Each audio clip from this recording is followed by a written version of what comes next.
Hello guys, welcome back to Study Codes. Today we are going to be looking at Project Euler question 3. Basically this question is all about prime factors. So first of all, when handling this question, finding an efficient algorithm to find prime numbers is the main takeaway from this question.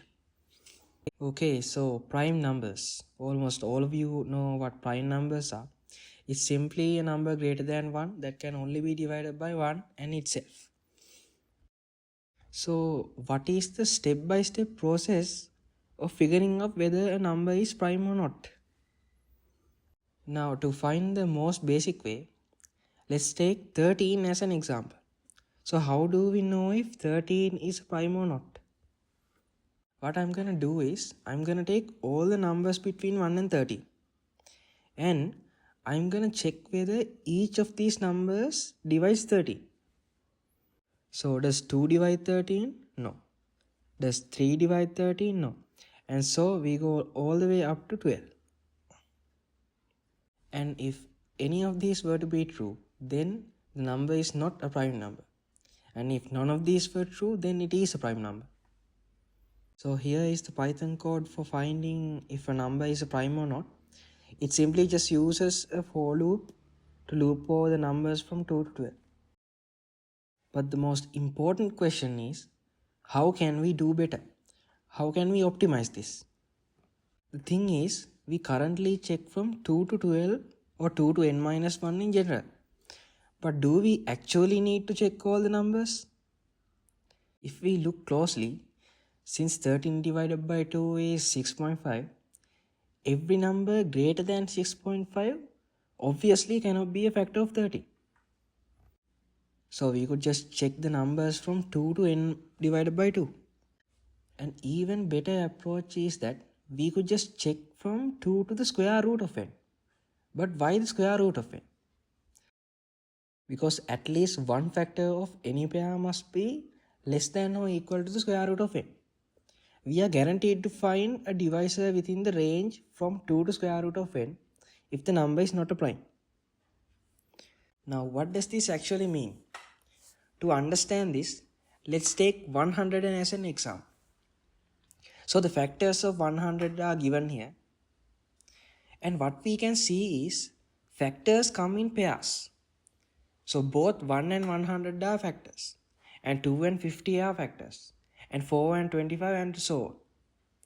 So if we have all the pairs of factors, it is guaranteed that one out of the pair is less than or equal to the square root of the example number. In this case 100. So as you can see, at least one of them is less than the square root of 100, which is 10. So 1, 2, 4, 5 and 10, all of these numbers are less than or equal to the square root of 100, which is 10. So what changes do we need to do in our Python code? First of all, we don't need to check from 2 to 1 in minus 1. We only need to check from 2 to the square root of n. But since this range object only accepts integers, I'm going to round up the limit to the nearest integer. So that is the in-depth explanation of the optimized solution. And now it's time to go to the code editor. Okay, so now let's get into the code.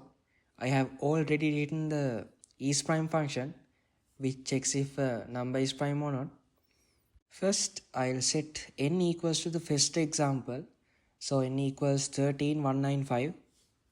And then to find the prime factors, I could just check all the factors and check if each of the factor is a prime number. And here's the tricky part. Earlier in the video, I told you that factors come in pairs. And at least one of them is less than the square root of n. So to find all the factors of n, I only need to loop through 2 to the square root of n plus 1. And inside the loop, I'll name the pair of factors one as term 1 and the other as term 2. So these are the pair of factors we are going to check from 2 to the square root of n plus 1. Now we'll check whether these are factors. So n modulo I equals 0. So if this statement is true, we check if either the term 1 is a prime or if term 2 is a prime. So if either term 1 or term 2 is a prime, we'll print that term on the terminal. Okay, so if is prime term 1 is true, then we print term 1.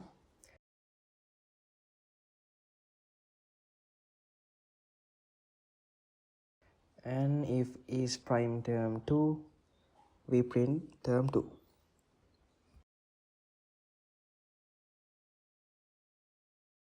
So this is the entirety of the code, and let's run this and check if we get the answer.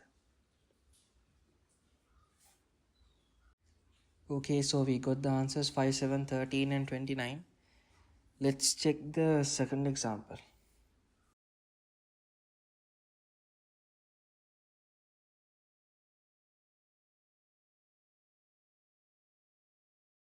So if we run this, we get 4 prime factors, and the largest out of the 4 is 6857. We could have just used a variable to store the maximum value, but since it's just 4 factors, we can see that 6857 is the answer.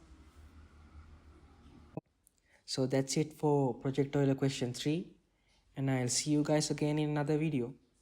Thanks for watching Silly Codes. Drop a like, comment and subscribe, and peace.